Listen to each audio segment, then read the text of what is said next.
Hello and welcome to Enlightened Empaths, your community for the spiritually awakened, where we discuss, explore, and connect with fellow empaths, healers, intuitives, and seekers.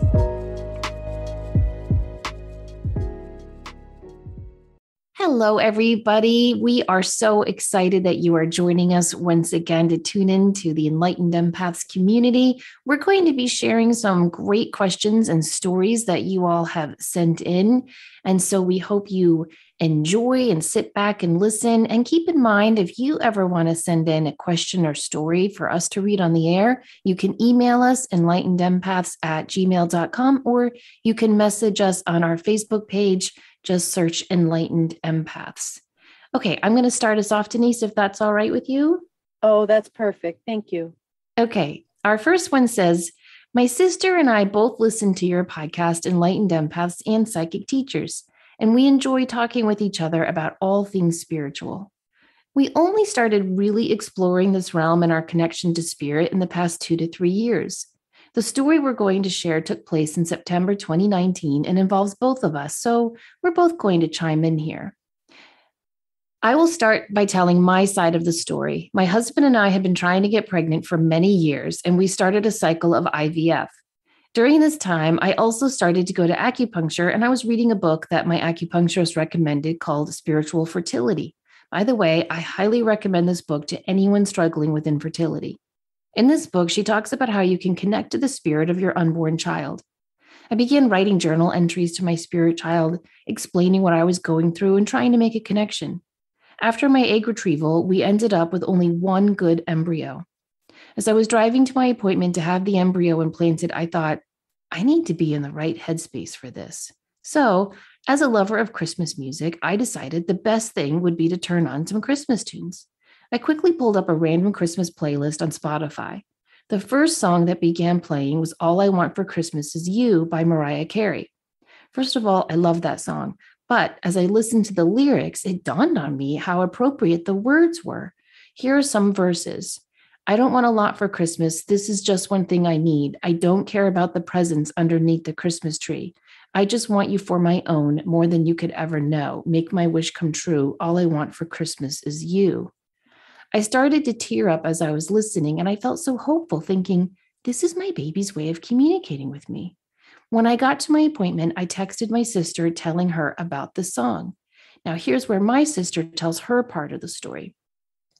Leading up to the implantation, I'd been reaching out to my guides and angels of the universe, and I asked for a sign that everything was going to work out. I was at work when my sister told me about the song that had played before her implantation. We are both big fans of Christmas songs, and of that song in particular, so it seemed like a good sign that that song had played. When I got off work for the day and got in my car immediately linked up to my phone via Bluetooth. Usually, my phone would play one of two things without fail. It would either play the podcast I was currently listening to, or it would play this one song that was accidentally downloaded on my phone that I didn't really like. Well, I think you can guess what started playing on this day. All I Want for Christmas Is You blared out of my speakers. At the time, I wasn't even aware that song was downloaded on my phone, and it had never played from my phone before. I immediately started smiling and crying. In that moment, I had no doubt that the implantation was going to work and my sister was going to get pregnant. The song felt like a nice hug from our guides, angels, and the universe telling me it was going to work out, and I could let go of the fear and anxiety I was holding on to. So back to my sister finishing the story. A few weeks later, we found out that the implantation had worked and I was pregnant. I turned on All I Want for Christmas and danced with my husband. Our baby boy was born on May 27th, 2020. I know the path to having a child does not go this way for everyone, and I feel so fortunate that my story turned out the way it did. When I was going through the treatments, I had the mantra, I don't know what lies around the bend, but I'm going to believe the best does. I hope this story provides some hope to people out there who are on a similar journey in life. Isn't that beautiful, Denise? Oh, on so many different levels and spheres, and it is incredible. It's absolutely beautiful. I love that her and her sister are on this journey together, first of all. Kind of envy that, not going to lie. I think that's so amazing to have sisters are so important. It's the longest relationship we'll have in our entire life. And then to be able to share your spiritual journey on the same exact stage of life as well, that's a miracle. I have listened to that Mariah Carey song so many times, and it's always to me been a romantic song, right? Like all I want for Christmas is you, baby. I never thought of it as her like a baby. And when she pointed out the lyrics, it was like, oh my gosh, this is your child communicating with you. And I don't know if that would have happened if she hadn't have had already initiated the contact. True. Very true. A couple of years ago now, a woman that I had spoken with, and she kept having a dream about a grandchild that was coming. And she talked to her daughter, and the daughter said, "No, you're crazy, Mom. That's not happening." Lo and behold, this woman was dreaming that her daughter would have a son, and her daughter was adamant she was having a girl. She had a son, and this grandmother and baby are so closely connected. But during the whole pregnancy, she kept dreaming about this little boy. And I think there's something about the connection with spirit, the connection with these soul lights that are coming in that is so, so strong and vibrant right now. Doesn't that make perfect sense with how the realms and the energies and everything are becoming so much more fluid that we would have more of a connection with these soul lights waiting to come in? Yes, it really does. And you explain that beautifully. And I think also before we move on to the next one more thing for anyone who's not interested in having a child or infertility issues, this is still a great example of how we can always have that connection and guidance on the other side. We just have to ask for it and then take action steps behind it. I mean, she wrote in her journal, she started reading books about this. She was open and receptive. She had this very positive mantra that was like, I don't know what's going to happen, like I'm surrendering to the unknown, but I'm hoping and planning for the best. And that is the attitude we all need to have with anything we're working on in our lives. Oh, I agree 100%. Incredible, incredible. And a great way to start the new energies of the new year. Be more Yes. open to that connection and ask for help, because that's another thing I think that we forget is they do want to help us. They do. They don't want to leave us down here floundering by ourselves. No, but you got to ask. Yeah, it's true. Okay, so our next one. Hello, Samantha and Denise from the Sunshine Coast, Australia. Oh, isn't that nice? We lost our mother to cancer 6 years ago. She was truly the light of our family, and we miss her fiercely every day. With the approach of Christmas and feeling a little low after another tough year, I listened to your podcast, Validations from Loved Ones in Spirit. I hadn't felt Mum around for a little while. Sometimes I would have butcher birds, which are like a magpie, come visit me at my kitchen window and sing and chat away, and I knew it was Mum, or she would visit me in my dreams, never saying anything, but was just there. Even my youngest daughter, who would often dream of her grandma, hadn't had any. So on Christmas Eve, I said, Mom, can you please send me a sign, your name, in an unexpected way within 3 days? The next day, after opening presents with my family, I was setting up my new smartwatch and syncing it to my phone when it asked me to select an emergency contact. And there was Mom's name twice, once with her mobile cell number and another with her email address. It wasn't a number or email that I'd used in 6 years and no reason for it to come up. I laughed to myself. This could be her sign. She did love her mobile phone, but yes, it could have been a coincidence. So I asked for another sign. 3 days had almost passed with nothing. Then last night, the 28th of December, we had decided to go out for dinner as a family. We arrived at the restaurant. We got out of the car when my younger daughter turned to me and said, I forgot to tell you, Mom, about the dream I had this morning. It was of Grandma. We were sitting at a large table and Grandma was at one end and she waved. I laughed, my heart full. I gave my daughter a hug and said, thank you. Nothing like an obvious wave. Hello, I'm here. I just wanted to share this validation with you. Thank you for all you do and wish you all the best for a bright 2022. Doesn't that just make your heart sing? Oh, it really does. And again, sometimes we won't hear from our loved ones for a while. Like she had said, she hadn't heard from her mom in a while. And yet, when you put that thought and intent out there and ask, then suddenly we have all these wonderful, wonderful synchronicities and hellos from heaven. And she did the whole thing of helping out by saying, please, this is what I need. And can you show it to me in 3 days, please? So I don't think we're being rigid or controlling with that. I think we're helping. We're helping say, I need you to show up in this time frame. And I just love that the daughter validated as well and I had the do. dream. I don't think it's rigid because sometimes I wonder if they have a different timeline over there or if time is just different over there. So it might be important to mention our timeline over here. Do you know what I mean? Yeah, because I mean, we've chatted about this, and from all the people we've talked to and work as mediums and all these things, that time, and I've said this a lot on the show, but time is a man-made constraint, and we're the ones that are held by that parameters in this linear, oh, it has to be, this is the timeline and we go forward from here, but it's much wider parameters outside of this realm, from what I understand, personal opinion. Totally agree. Okay, we have a different kind of thread from Spirit Connections in this next one, and it's more towards my daughter and me. But I thought it would be a good one to share for anyone who is considering, should I really go for my dreams? So it says, I just listened to the Law of Assumption podcast, and Samantha mentioned her daughter is a writer, but may pursue law school after she graduates.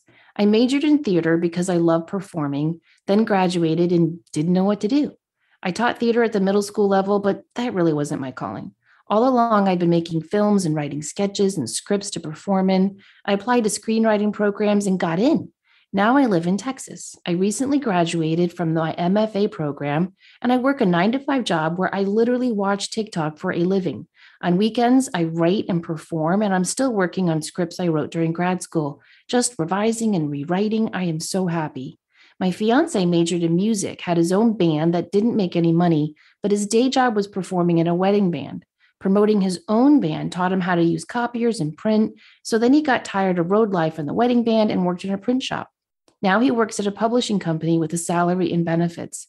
The publishing company has all kinds of creative roles for writers, editors, marketing. One tough thing about college arts programs is a lot of the time they aren't great at teaching the career side of things. They tell you it's hard and you will fail. They don't teach you how to get a creative 9-to-5 to support your passion.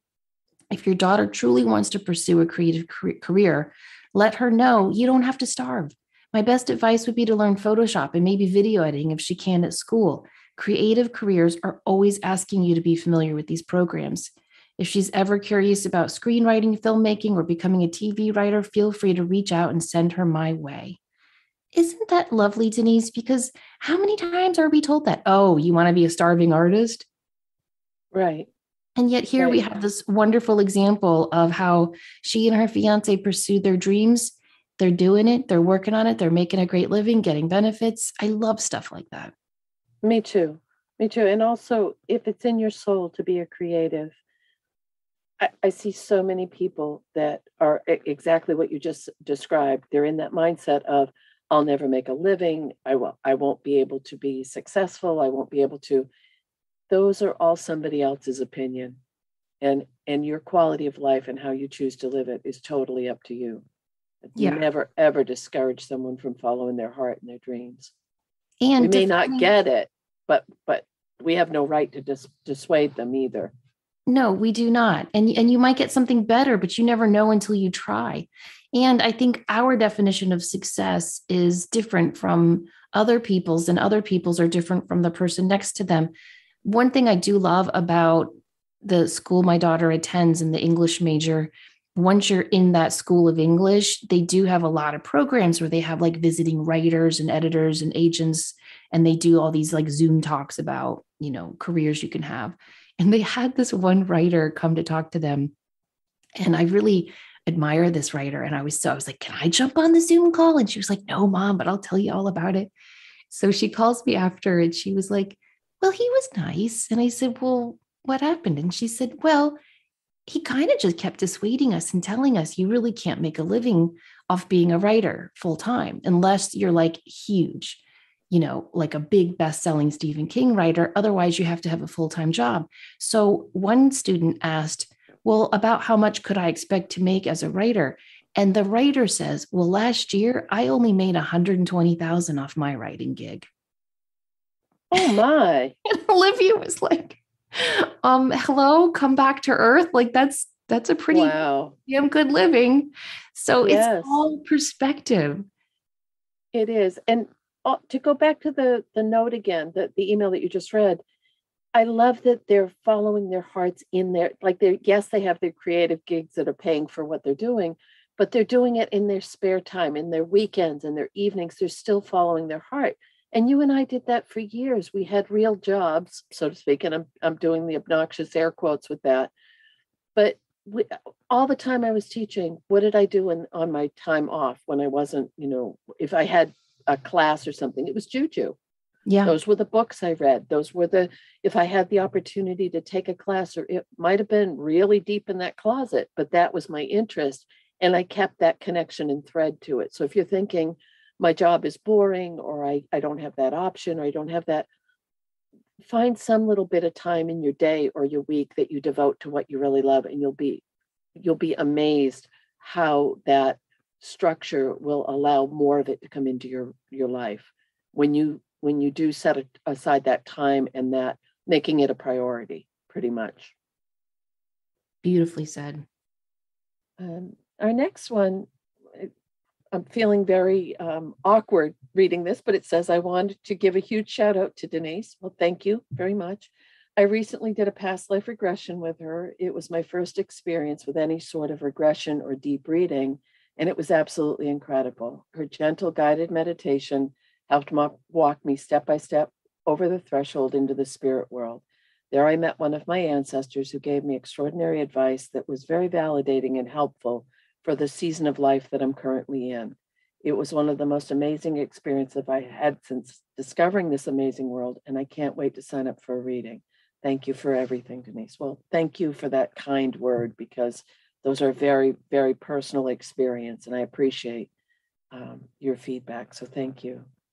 I also want to share an experience that I had recently. At the beginning of this year, I went through a spiritual awakening and decided to begin my healing journey. I started attending talk therapy and implemented daily yoga, meditation, and journaling practices. I was Reiki attuned and have recently started using tarot. I've implemented boundaries in my relationships and have let go of several toxic people in my life.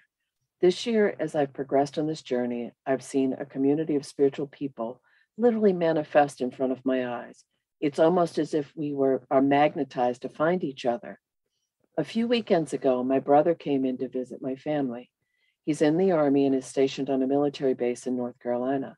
He and two of his friends drove down to stay for a few days. This was the first time I'd met either of his friends. The young soldiers were both very polite and mild-mannered. They seemed to be genuinely kind people. However, one of the soldiers stood out to me. He was quiet and kept to himself for the most part. He was an observer and hung back from the conversation. This is something I immediately recognized because it's something that I once tended to do when I was younger. Throughout the weekend, I continued to notice more similarities between us. Small things such as his introverted personality and his deep attunement to animals. My parents have a cat that's extremely afraid of people. He came inside and had the cat in his arms, which is unheard of as this cat is terrified of people. I also brought my dog with me to my parents that weekend, who's extremely sensitive to energy and is very wary of strangers, particularly men. He's standoffish and always keeps his distance from people who he's unfamiliar with. However, when this young man crouched down and talked softly to him, my dog went right up to him. The soldier leaned down and bumped his forehead to my dog's. This is something I do, and I've never witnessed my dog behave that way with anyone else in the 6 years that I've had him. I've reflected on this for a few weeks and truly believe this man is an intuitive. I'm not sure if he's an empath, a medium, or something else, but I know he's something. I feel like I was drawn to him unconsciously because his vibration was set higher than the rest of the people there. I've been thinking about this, and now I'm wondering if I should have mentioned something to him when I had the chance. I know from personal experience that I had no conscious idea about intuition or spiritualism until both my coworker and my Reiki partner introduced them to me. Those epiphanies were the catalyst for me diving headfirst into this world and learning so much since.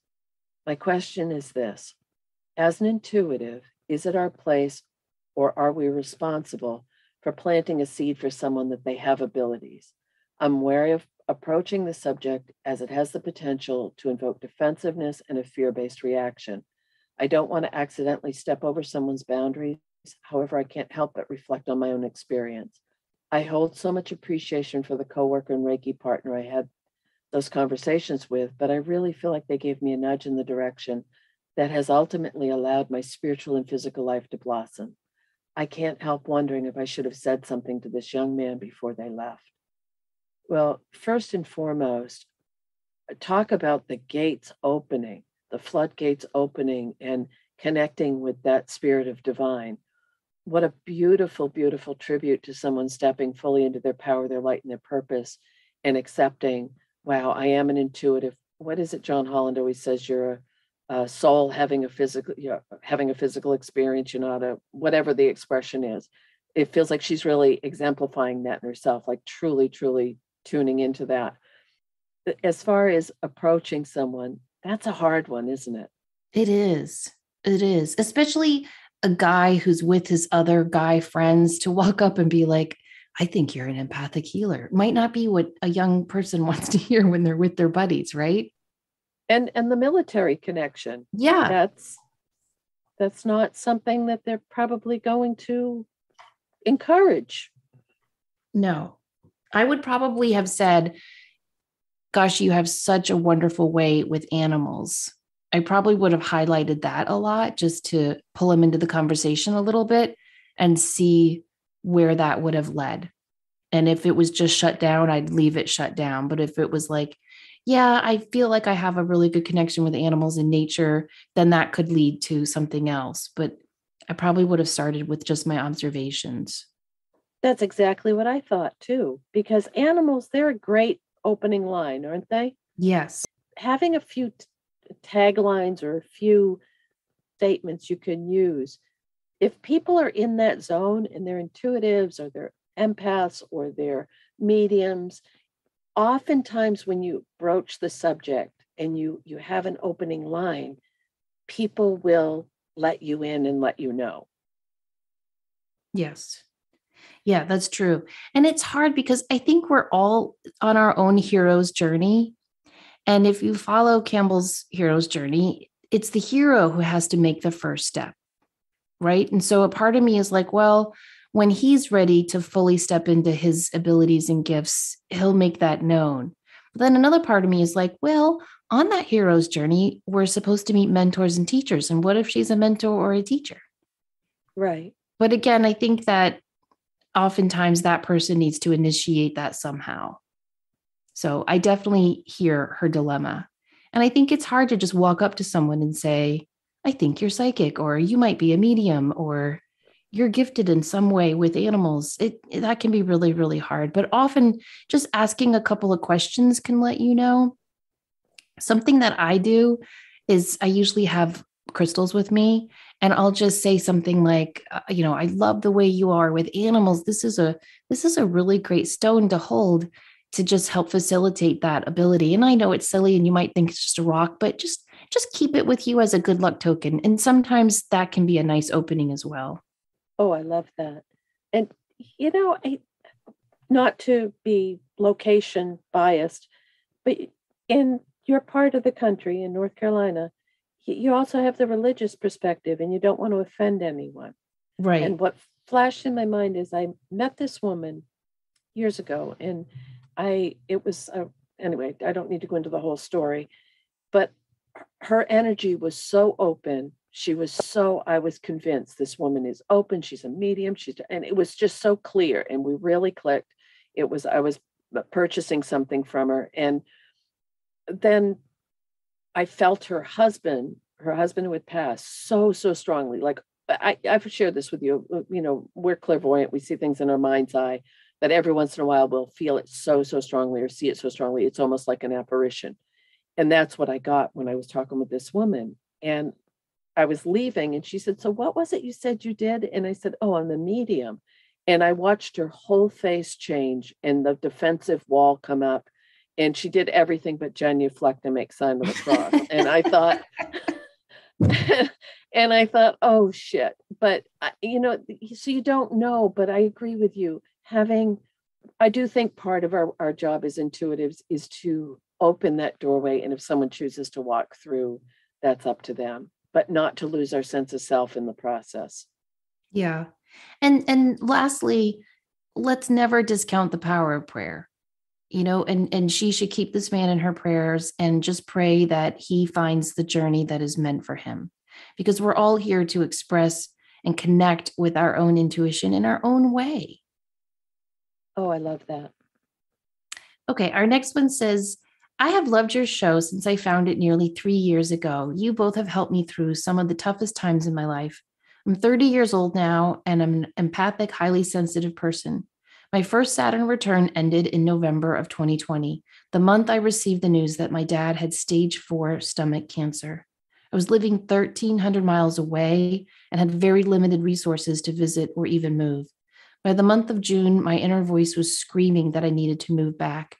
I packed up my horseshoeing business, moved from Minnesota to Maine in August, and spent every day with my father until he passed on November 3rd of this year, 2021. Through the insights and education I've gained from your podcast, I was able to talk to my dad while he was alive about what I believed was coming next on his journey. We talked about old souls, new souls, the afterlife, reincarnation, and soul missions. It was beautiful. He told me he was ready, and I promised to help see him through however I could. My question is, how long do I wait before trying to reach out to him? I know he's visited 2 people in their dreams already and scared the daylights out of my partner with a simple psst sound when he least expected it. I laughed because that's definitely his sense of humor. I believe there's a period of time after a soul transitions in which they are probably quite busy taking in new information and growing. I don't need any personal affirmation from him at this time, but I'd love for him to send comfort to my mom in some way. Okay, this is a great question. It's one Denise and I get a lot. And there's really not a very clear answer to this question because when some people pass, they do need a lot of time to acclimate. Say that woman you met, Denise, who heard you were a medium and just wanted to sprinkle you with holy water. She she might be a type of example of someone who would need more time to acclimate to the other side, right? Because she's probably expecting this very rigid heaven with angels and harps and clouds and halos. Or if someone like when my dad passes, who's dealing with Alzheimer's, he might need some time before he connects because, he has not been in fully connected to his mind and his body for so many years now. So depending on your mindset and how you passed, it can determine how long it will take for you to connect with your loved ones here. However, the fact that he has already connected with your partner and that he has already appeared in dreams twice is indicative that he's ready to communicate and talk. And he might not have been able to get a message or a personal affirmation to you or your mom yet because of grief coming out from your mom. And so one thing I would suggest you do is say, Dad, if you have a message from mom, or if you have a sign that you can give me, I could take a picture of and show it to mom until she's ready to hear from you. Please do that. I'm ready to receive that. You could ask your mom to come up with a sign like, what was the song you guys danced to on your wedding? Or what was a funny nickname he had for you? And then you could ask your dad to show you that name or play you that song. And then you could share it with your mom. And then when she's ready, she can receive her own sign and connection from him. What do you think? Oh, I think that's beautiful. Beautiful, beautiful. And it is. Some people come in right out of the gate. And then other people, it takes a long time. But I know when people now, a lot of mediums will say, wait at least 3 to 6 months before you try to contact someone to give them time to acclimate. I think it's more of a personal, but if you go to a medium and your person hasn't been in spirit very long and they're not able to make a link, please, please, please don't think it's because they don't want to get in touch with you. It's just that they don't have the skill set or the ability yet, because it's a learning curve for them as well, from what I understand. So our next one, last night I had a dream about an ex-boyfriend. We broke up about a decade ago and we're together for almost 7 years. Through the end of my high school years, all through college, and a year or so after, I know that this person was an extreme narcissist and maybe even sociopath. There was gaslighting. Unbeknownst to me, he had developed a drug addiction. I'm pretty sure cheating. I didn't realize how bad things truly were at the time, but in retrospect, it's clear how bad it was and how lucky I am to have gotten out of the situation when I did. I don't think I really processed fully how much that relationship affected me until years later. And if I'm being honest, until yesterday, I was still angry. I've always felt like I know who he truly is, and he cons others into thinking he's some wonderful person.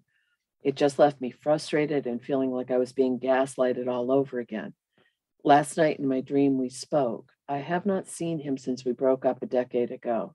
I know it was him, but he looked a little different. His energy was softer, and I knew that our souls and our higher selves were meeting up to speak. I don't remember everything we discussed, but I do remember I told him he brought out the absolute worst in me. The weird thing was that his higher self had none of the negative qualities that he has. It was a really pleasant conversation. At the end of it, I heard or felt surrender, release, and all the negative emotion I've been harboring related to that relationship for the last 10 years was literally gone. I woke up immediately and thought, what the F just happened? I've been waiting all day for that anger or at least dislike to return, and it hasn't. I'm happy, but I'm so confused. I'm happily married, but genuinely thought I'd go to my grave with anger for that person and relationship. Having a happy, healthy relationship never negated all the anger and hurt caused by the earlier relationship. And all of a sudden it's completely gone. I can't wrap my head around it. Now I'm really going down the rabbit hole and wondering if our higher selves are all wonderful beings of light and we agree to take on those unfavorable aspects in different lifetimes. I do believe this, but was never able to apply it to this situation. Maybe he chose to be a narcissistic ass this time around. I would say yes. But I also think that, haven't you found that's the way it works, is that something that has been heavy, dense, held you back, been resentful. I know I've said this before, that I woke up one day and I went through a lot in my marriage and in my past relationship with my ex-husband. But I woke up one day and I didn't feel the pain. I didn't feel the anger. I didn't feel the grief. And it was almost like, it wasn't almost like, I realized, I saw it from a higher perspective and a different viewpoint. But it's interesting is that it was first thing in the morning. So I wonder if I had a similar experience, that this woman said that in the night, and that goes into your forte of night work, of the amazing, amazing things that can happen when we're asleep or we're on the other side or we're traveling into another realm when our bodies are at rest. So what do you think? Yeah, I think that when we sleep, our souls do travel and we journey either to the other side or the astral planes or to visit with people. And I think so much healing can occur when we shed our physical bodies and we're able to soar at night and greet and meet with other people. I know I've shared this story many times, so I'll briefly go over it. But I had a very similar experience where I was sitting with my mom in a dream, and she said, "How is it going for you, me being so awful?" And I said, "It's okay. And it's fine. I'm working on it." And she said, "Well, that's good to hear." She said, "When you asked me to incarnate as a true bitch, I agreed because I knew it would help your soul, but I've got to admit it's so hard being mean all the time." And when I woke up, I was not as enlightened as this listener, Denise. All my anger and sadness over my mom was not gone. But I did have that thought of, oh my gosh, is my mom like a truly kind person? Is her soul a true, ray of light? And she incarnated this way to teach me the lessons of strength and independence and resiliency. Years ago, I did a reading for a woman and I was connecting to her sister. And her sister said, "I'm here with mom." And the woman in front of me said, "Well, I don't think that's true. There's no way she'd be with my mom." And I saw an image of the mom in a straitjacket, and the sister just touched it, and she took it off and it just dissolved. And I said, Ooh. was your mom ever in like a home for people with mental illness? And she said, yeah. She said, my mom was in and out of mental home asylums. And she said, my sister and I were in and out of orphanages and foster cares as a result. And we hated our mom for abandoning us. And it's just a big mess. And I said, well, what your sister and your mom are showing me is that your mom incarnated this way on purpose to teach you and your sister these important lessons of relying on each other and being independent and strong and resilient. It took her a long time to wrap her head around that, but she did.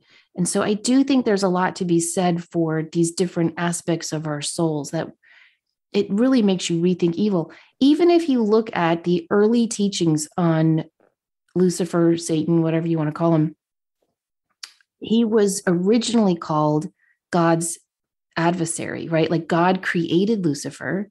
And if we're all created in God's image, well, you got to think about that.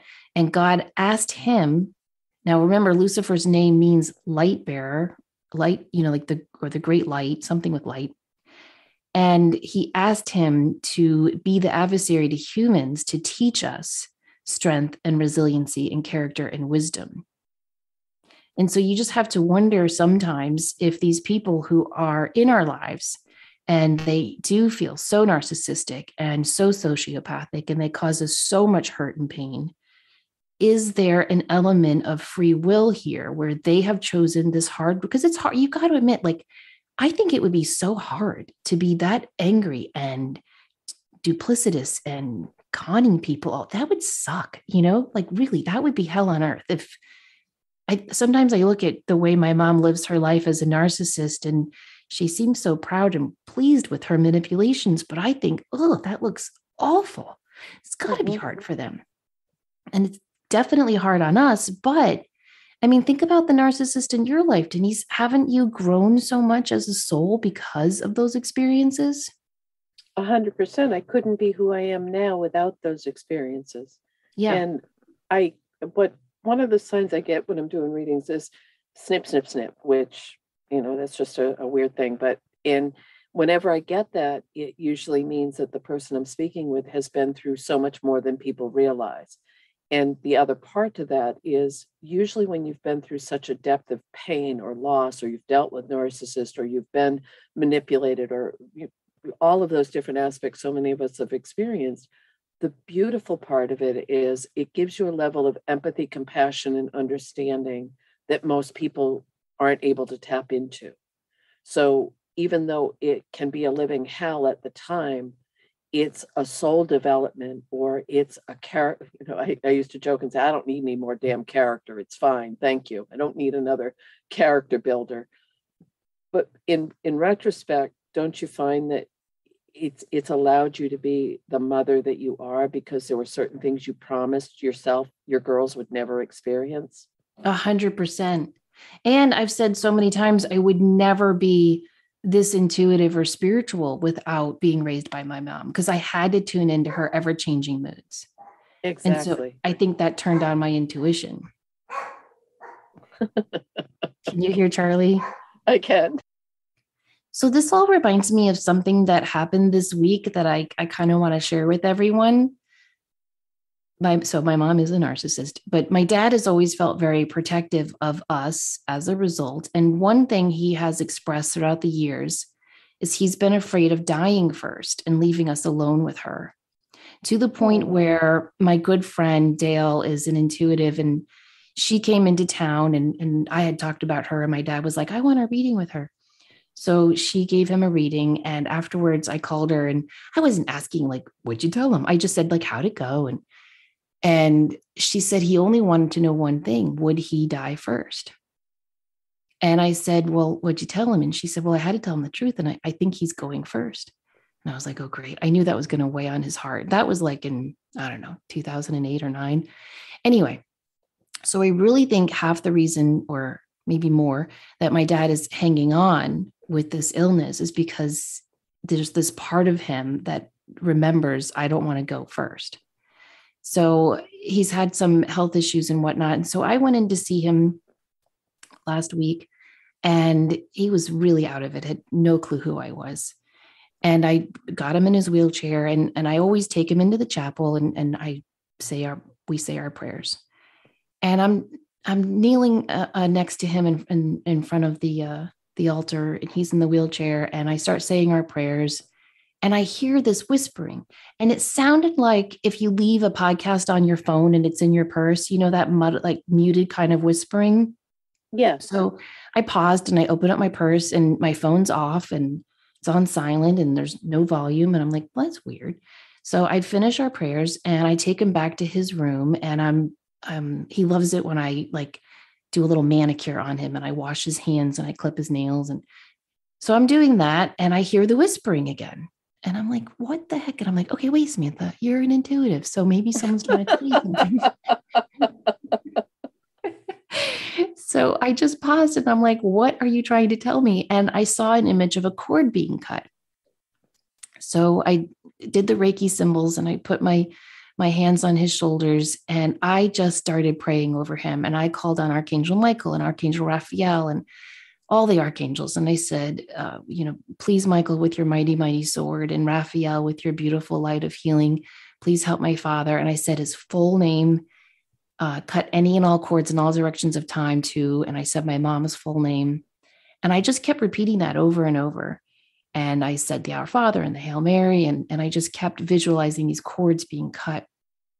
And then I sat down opposite of him again. And my dad has very little mobility and barely speaks anymore. The only thing he can really say is good and wonderful. And all of a sudden, he shoots his arm straight up in the air, which again, like getting him dressed, impossible. It's like dressing a wet noodle. Suddenly, his hand goes right up in the air. And he said, when you came, I thought you were here to take me out and up. He said, but you put me back in. Thank you. Wow. And I was like, what does that? I don't really know what that means, really, because I don't know. And I just knew whatever I had asked for in those prayers, like something clicked for him. And so I just hugged him and I said, it's okay, Daddy. And so I said, do you want to go out into the garden? And he said, okay. So he needs to walk some too. So I'm pulling him up out of the wheelchair. It takes a long time. And we're shuffling our way outside, and he stopped and he squeezed both my hands. Again, something he can't do. And he said, I didn't believe. Now I do. Oh. And he never spoke the rest of the hour that I was with him again. It was like this little window. Wow. Isn't that wild? Oh, it's really, it's beautiful, sweetie. It really is. And just that, the impact and the connection and the love. Wow. Yeah, it was pretty amazing. And I just kept repeating to him, Mom's not a nice person, but we can handle it. We can handle her. And it's okay to cut this cord to her. And it's okay if you need to go over that bridge. And then I felt guilty, like, oh my gosh, I'm telling my father like, it's okay to go. It's so confusing when you're dealing with this situation, but I don't want him to hold on for us just because she's such a difficult person. So my whole point in that long-winded story is narcissists are almost impossible to deal with. And the awful mess they wreak in so many people's lives is just unfathomable, and I don't want her cruelty to hold him here.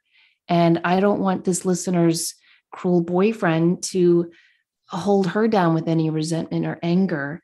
And to think that one quote unquote dream experience, because I don't think that was a dream, I think that really happened, can heal that for her in a moment.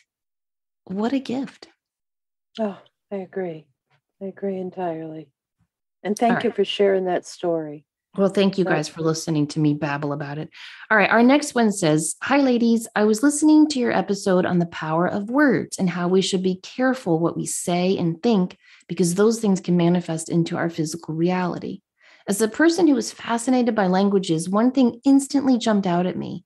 In French, the verb for to create is the same verb as the Spanish word for to believe. Wow. I have to sit with that, right, Denise? That's pretty intense. Okay, so they go on to say they are pronounced differently, but both are spelled Creer. I thought that was so funny because in both of these Romance languages, the word for to create and to believe are the same. To me, that shows we indeed create the things we believe. That's powerful. Okay, I just love that one. And well, we both love words so much, and just that's how can you not love that? I know, and that can't just be a coincidence. No. But think about that. To create and to believe are the same thing. And I think so many of us think, well, I believe I should be successful, or I believe I should eat healthier this year, or I believe, do you? You know, I think sometimes we think we're working on creating what we believe, but it's really we're working on creating what we think we believe. And I think what's at the heart of manifesting is really touching that shadow side of yourself and getting to the truth of what you really believe about yourself, positively and negatively. Oh, that's a really, really good way to describe it. Yeah. A lot to I think know. about with that one. A lot to think about. So thank you for sending that in. All right. Do you want to read our last one? Sure.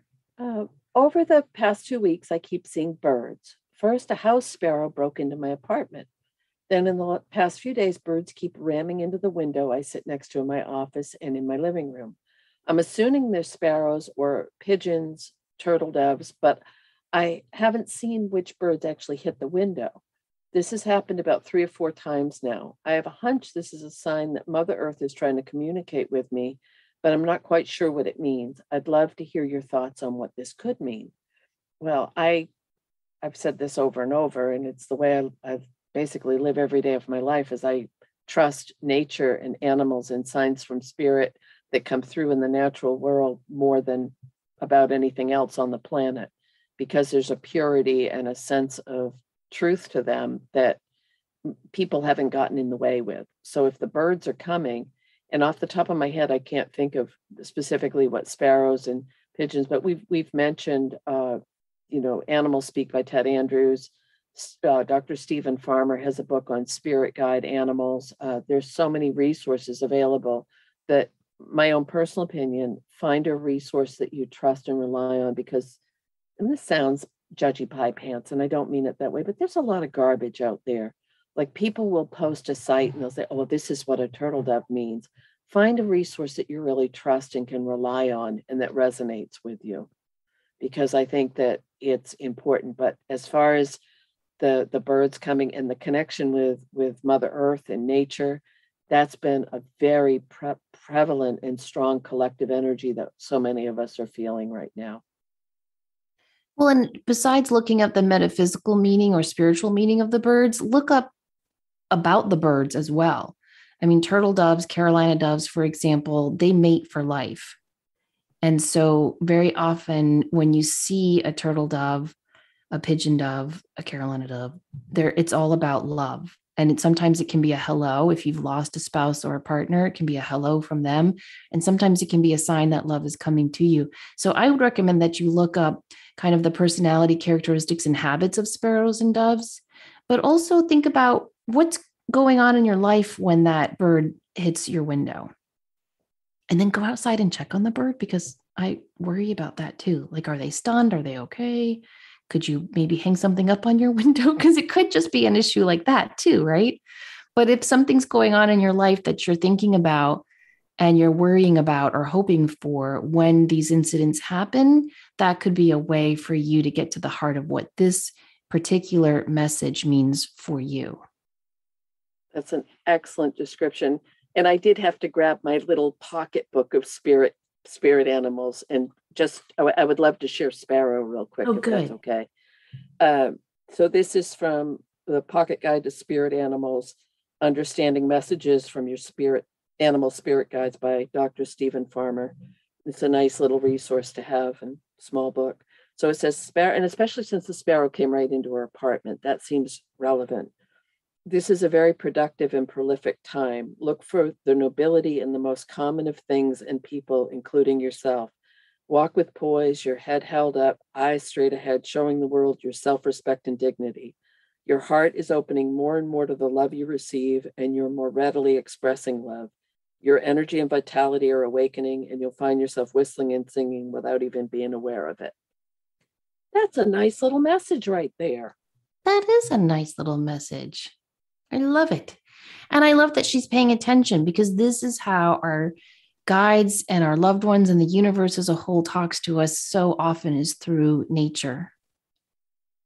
Yes. And when we pay attention and recognize it, we just strengthen that link in that communication. And then they know, oh, she will pay attention to this. And so they'll do it more.